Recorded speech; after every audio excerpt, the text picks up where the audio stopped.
Olá, amigos aprendizes. Olá, amigos aprendizes. Hoje nós vamos falar sobre o capítulo 27, que tem como título Pedi e Obtereis. Lembrando que esse é o penúltimo capítulo, tá? Então, aqui vem falar sobre o que a gente pode pedir, né, a Deus. E aí, vamos lá. E Jesus pede a nós que, quando orar, que seja entre eu e Deus, em silêncio. E por que ele fala isso, né? Então, ele diz assim que a gente não precisa fazer como os fariseus, que no templo ele ficava lá gritando para Deus, né? Olha, eu sou caridoso, eu faço caridade, eu faço jejum 2, 3 vezes na semana,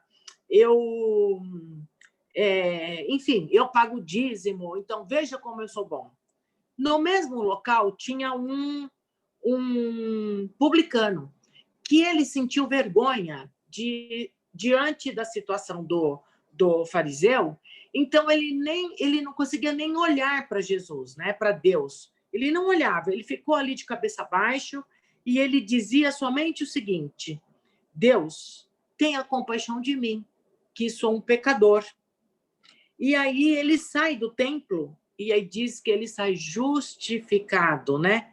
Ou seja, ele sai em paz com ele mesmo e com Deus. E o outro, ele não sai em paz devido ao seu orgulho, né? E aí, só para a gente clarear o que vem a ser esse justificado, significa o homem justo, o homem bom, tá? E os justos é aquele que vão herdar o planeta. Quer completar, Lívia? É legal esse negócio do herdar o planeta, né? Contextualizando, assim, talvez traduzindo ainda mais, lembrando que o planeta passa por transformações, né? A gente está indo aí para o mundo de regeneração, depois mundos felizes, que é a última etapa que a gente conhece, e assim, quem não se encaixa, aquele que não se esforçar por ser um homem de bem, vai ser convidado a fazer sua evolução em outro planeta. Então, aqueles que focarem na sua reforma íntima e acompanharem a evolução do planeta, estarão na Terra transformada. Por isso, herdarão a Terra. E sobre aí a prece orgulhosa que quer aparecer e a prece humilde e silenciosa para Deus, a gente lembra lá da historinha do Zé, né? Que a gente já contou aí no grupo, muita gente conhece. Exato. Daquela humildade, tipo... E ele, na historinha, ele fala com Jesus, né? Jesus, o Zé está aqui. E isso é suficiente, né? Porque, como a Polônia falou no começo, a prece entre nós e Deus é uma coisa muito particular. Por isso que aqui não fala que tem um jeito de orar, que tem determinadas palavras a serem utilizadas, porque a prece é uma coisa muito, muito individual. Aí, só completando, né, que a Polônia também comentou que da prece ser em silêncio entre nós e Deus, gente, claro que a gente está falando da nossa conexão com Deus, o que não significa que, por exemplo, quando a gente está na igreja, né, que isso é uma coisa comum da igreja católica, não, da evangélica também, cantando, né, que aqueles louvores lindos, né, que não significa que a gente está em prece. Isso também é prece, né, movimentação de energia positiva. Aqui, claro, a gente está falando daquele momento que também é extremamente necessário que seja individual. Porque esses momentos de prece que a gente fala, viver em prece, né? Tudo que a gente fizer, fazer como se estivéssemos em prece, que é o bom ânimo, né? Quando a gente trabalha com amor, quando a gente canta uma música de moral, isso tudo é conexão com a espiritualidade. Só que isso não substitui aquela conversinha que só Deus entende, né? Só essa conexão perfeita entende. Exato. E aí, assim, ó, a prece do coração, que é feita com fé, com humildade, a prece, ela é a ligação com Deus. A prece é tão importante que Kardec dedicou um único capítulo para fechar o Evangelho com um capítulo só de preces, que é o capítulo 28. E mesmo quando a gente... Ele dá aqui uma dica, né? Que mesmo quando a gente se sente longe de Deus, eu não mereço, Deus esqueceu de mim, ou qualquer coisa assim, que é tão necessário, mesmo assim, a gente fazer a prece, para que a gente faça essa ligação. A doutrina, ela explica a Trindade universal, né? Ela veio clarear essa questão. Então, o que é essa Trindade? É Deus, o espírito e a matéria. E aí ele diz assim, que quando a matéria vibra, que matéria somos nós em oração, nós em preces, quando a gente vibra, todo o cosmos recebe o efeito dessas vibrações. Traduzindo aí para a galera. Deus único. Espírito, que, por exemplo, na Igreja Católica é tida como Deus, Jesus e Espírito Santo, né? Pai, Filho e Espírito Pai, Santo. Filho e Espírito Santo. Jesus é uma representação do Espírito que somos todos nós. Nós não somos Deus, que é único, e nós não somos matéria, nós somos Espírito. Mas o nosso pensamento, assim que a gente pensa, ele é transmitido pela matéria. Tudo o que não é a nossa essência, que são espíritos, é matéria. Então, e o pensamento não tem esse negócio de tempo, não tem esse negócio de velocidade. Na verdade, a gente está muito aquém de entender ainda sobre o pensamento. Mas como o pessoal aí da FEB comenta, a gente pensou, a gente já está transmitindo isso pela matéria e, portanto, é a tradução disso. O cosmos vibra. Verdade. Chico dizia que as preces ela é a ligação das pessoas, né? E que toda vez que a gente emitir a prece, ela chega à fonte. Ou mais rápido, ou demora um pouco mais, mas ela chega. Então, não importa se o espírito para quem eu estou fazendo a minha prece estiver lá na estrela Sírion, ela vai chegar essas preces até ele.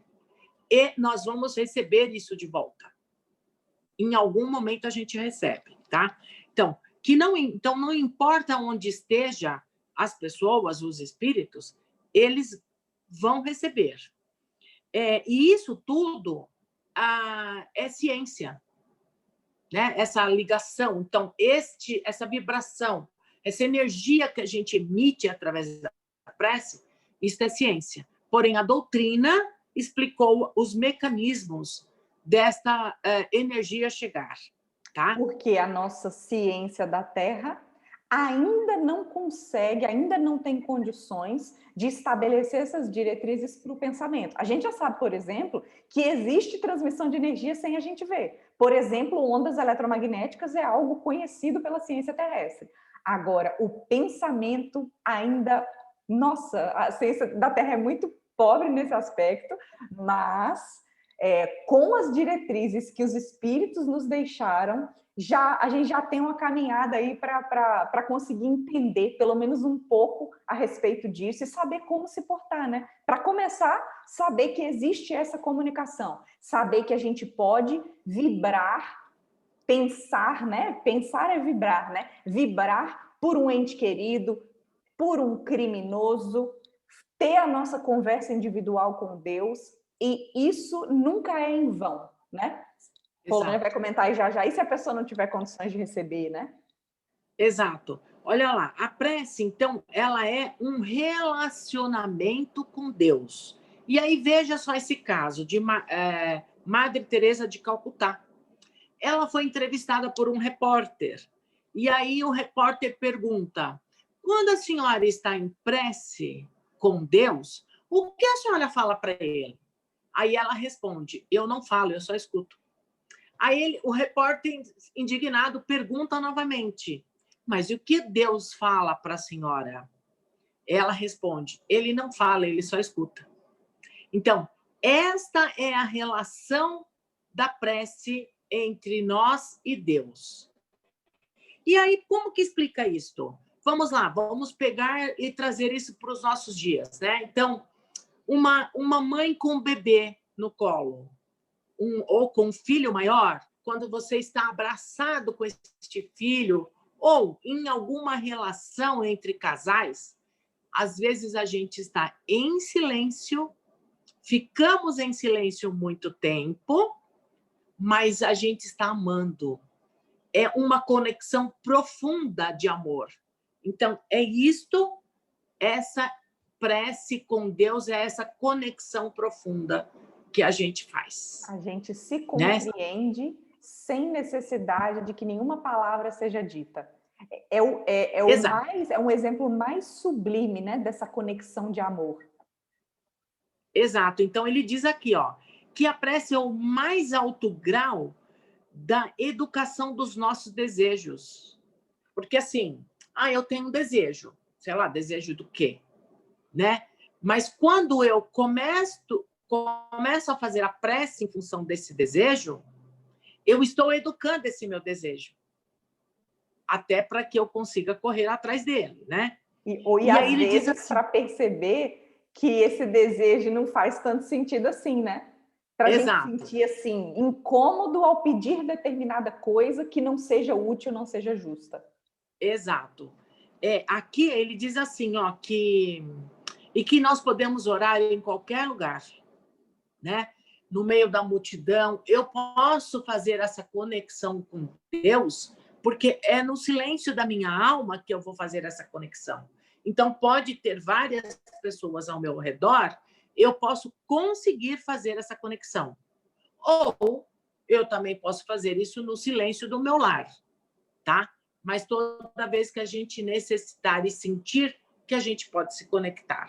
E aí ele diz assim... Um complemento que você falou, você tinha falado que não tem momento e agora que não tem lugar. Então, reforçando, não importa se nós estamos em sofrimento, não importa se nós estamos em uma alegria muito grande, não importa se a gente está se sentindo indigno de conversar com Deus, todo momento, não existe justificativa para não fazer a prece. A prece é uma ferramenta para todo e qualquer instante da nossa vida. Exatamente, para todos, né? Para todos. E para todos. No Livro dos Espíritos tem uma passagem assim, ó, que diz que ao acordar, quando a gente acorda, nós devemos louvar a Deus. Devemos pedir a Deus resignação para o dia e devemos agradecer a Deus. Olha que importante. E aí ele diz assim, o que é louvor? Louvor é o entusiasmo que a gente sente perante Deus. Ou seja, é tietar Deus. Na linguagem de hoje. Vamos tietar Deus, vai. É isto. E Emmanuel diz grandeza, assim... Né? O nosso verdadeiro herói, né? Ao invés dos heróis fúteis que a gente tem aqui na carne. Emmanuel diz assim no livro, eu não peguei o nome do livro, tá? A oração, face do espelho de nossa alma, no rumo às esferas superiores. A oração pede ação. Então, eu não posso só pedir a Deus, eu quero isso, eu quero aquilo outro. Eu tenho que ter uma ação para eu também melhorar a minha imperfeição. Né? Boa, como a gente já comentou ele diz antes, assim, né, que a oração... Isso, que a oração ela é a maior fonte da gente se identificar com o universo, com todo o universo, tá? E também chama a nossa atenção no seguinte, que existem algumas preces que ela não passa do céu da boca. Vamos entender o que é essa prece. Vamos lá. Eu vou rezar a Deus para pedir que eu quero o namorado da minha amiga. Vamos pedir a Deus que eu vou orar a Deus que eu quero uma casa na praia. Vamos pedir a Deus que eu quero uma fazenda. Enfim, são essas coisas banais, né? Que se a gente tiver merecimento, a gente vai ter. A gente não precisa pedir a Deus. É uma coisa tão terrena, é uma coisa tão material que não faz sentido a espiritualidade se envolver com isso, com essas mesquinharias. Exatamente, tá? Bom, Ivone Pereira, ela tinha o hábito de pegar no jornal os nomes das pessoas que haviam se suicidado. Então, ela abria o jornal, ela pegava, ela anotava os nomes, e aí ela fazia preces para esses irmãos que haviam se suicidado, tá? E muito tempo depois, alguns espíritos vinham até ela para fazer agradecimento. E veja, quando a gente faz a prece para um irmão que já desencarnou, sei lá, alguém que se matou, qualquer coisa assim, e a gente faz essas preces, E se esse companheiro não tiver condições de receber essas vibrações, há na espiritualidade, nas colônias, irmãos espirituais que são encarregados de recolher essas preces e guardá-las. E vai utilizar no universo aonde for necessário e para o irmão que a gente está destinando a prece. Então, olha a importância da gente fazer, né? As Lembrando preces. lá da frase de Paulo, né? Que a gente, quando vibra para alguém, as preces ficam como chamas queimando. Que é aquela pessoa não tem condições de receber, mas a nossa prece, de alguma forma, já contribuiu para que a pessoa, aos poucos, vá abrindo o coração. E a nossa prece nunca é descartada. Então, por que não o universo redirecionar essas nossas energias para aqueles que têm condições de receber mais do que aquele que naquele momento está difícil? Exato momento, tá? É isso mesmo. E veja, Chico, ele passou pelo planeta aqui quando ainda estava na Segunda Guerra, né? Quer dizer, Esteve não, vivo eu não, no porque não período. era nascida. Mas Chico era vivo. Então, Chico, ele ia para a fazenda Modelo, em Minas. E lá tinha várias tendas, né? Nessa fazenda Modelo. Então, diz que Chico ia em todas as tendas e ele fazia as orações para todos os irmãos que haviam sido desencarnados na Segunda Guerra Mundial. Então, diz que isso era uma ligação tão profunda que a espiritualidade trazia irmãos, inclusive de outros países, para receber as preces de Chico. Então, era um compromisso que Chico teve e que, muito tempo depois, Chico teve esses espíritos como amigos, né? Na espiritualidade, porque em agradecimento ao carinho que Chico tinha. Tá, gente? Tão profunda. E eles se sentiam acolhidos, né? Então, imagina hoje, por exemplo, a gente tem muitos irmãos que estão desencarnando, né? Em função da pandemia, em função de outras doenças, enfim, é quase que um desencarne coletivo que a gente está vivendo hoje. Então, imagina essas preces, o quanto que isto não vai fazer efeito para esses irmãos do plano espiritual. Então, eles se sentem acolhidos. E por isso a importância de não vibrar só pelos nossos. Não é só a nossa família que pode estar sendo afetada brutalmente aí pela pandemia, a gente tendo desencarnes. Não, isso está acontecendo com o nosso país inteiro, com o nosso mundo inteiro. Então, que a gente consiga direcionar as nossas preces para a humanidade em geral e não só para aqueles que são próximos a nós, né? Exato, exatamente. É bem isso que ele chama atenção, né? E aí tem aqui uma frase para a gente fazer o encerramento, que é assim, ó, a gente ora naquilo que crê. Por isso, devemos estudar o último capítulo, o 28, que ele traz, na verdade, Kardec dedicou isto às orações. Então, que a gente possa crer nas nossas preces, crer nas nossas vibrações. Por mais ínfimo que a gente possa ser, a gente tem algo de bom para doar à espiritualidade, para doar ao universo, para a melhora do planeta. É isso, Lívia. Mesmo que a gente ainda não entenda muito sobre o mecanismo, sobre como se dá, mesmo que a gente ainda tenha muitas dúvidas a respeito dos processos, não tenhamos dúvida do poder da prece. Eu acho que esse é um resumo bom para esse capítulo, né? E dada a importância do tema e dada a importância do próximo capítulo, vamos fazer também a gravação sobre ele na próxima semana. É verdade. E assim, né? Quando a gente, no nosso dia a dia, se a gente tiver em contato com as pessoas aí, né? E a gente fizer uma prece iluminando a pessoa, esta pessoa se volta para a gente. Isso é uma coisa que eu costumo, às vezes, fazer, né?